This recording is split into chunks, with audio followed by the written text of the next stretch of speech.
إمام أحمد بن حنبل أيا صبح waxa u yimaaday ardaygiisii Marwudi wuxuuna ku yiraahday kayfa asbaxta sideeba kuwa baraysatay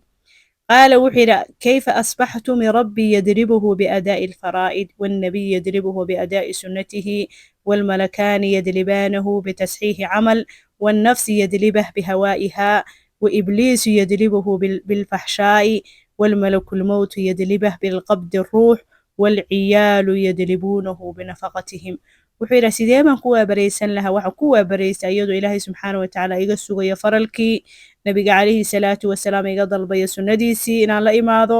labada malag ee garbaha iga saar ay iga dalbayaan inaan camalkii saxo naftaydu ay iga dalbayso hawadeedii ibliis uu iga dalbayo faxsho iyo qurun inuu idhex taago malakulmowt uu iga dalbayo inuu ruuxdaydii qaado ciyaalkeygii iyo dadkii ama mas-uulka ka ahaana iga dalbayaan nafaqadii iyo wixii aan siin lahaa buu dhahay runtii wuxuu yidhaahday intaas iyadoo isugayso ayaan waabaraystay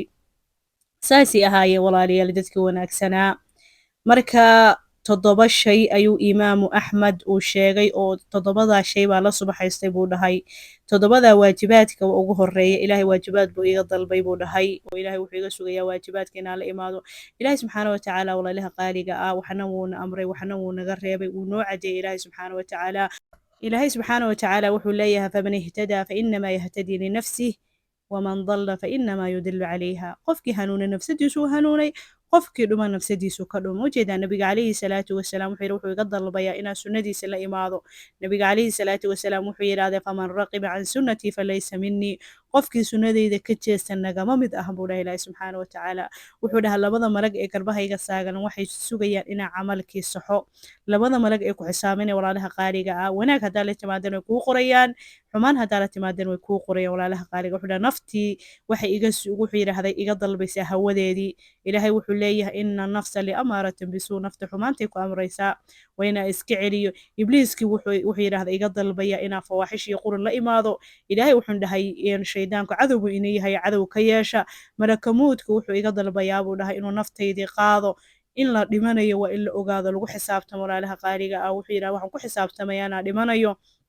sidoo kale wuxuu dhahay ciyaalkayga iyo dadkii mas-uulka aan ka ahaana nafaqay iga dalbayaan buu dhahay dadka mas-uulka ka tahayna sidoo kale waajibaadkay ka mid yihiin waa ina og tahay sidaasay dadkii wanaagsanaa iyo dadkii diintana soo gaarsiiyey walaalaha qaaliga oo xisaabtami jireen oo subaxooda sidaasuu ahaa walaalaha qaaliga ah shalay way tagtay berina lama gaarin maalintaa joogtay inaa ku xisaabtantay baa lagaaga bahaya nafsadaada inaa xisaabiso walaalaha qaaliga ah sidaasoo kale inaan u dhaqanno dadka wanaagsan baa ku dayasho mudan aan ka faa'iidaysano walaalaha qaaliga ah khayr iyo farxad baa idiin rajeynayaa ilaahay subxaana wa tacaala xaqa ha nagu sugo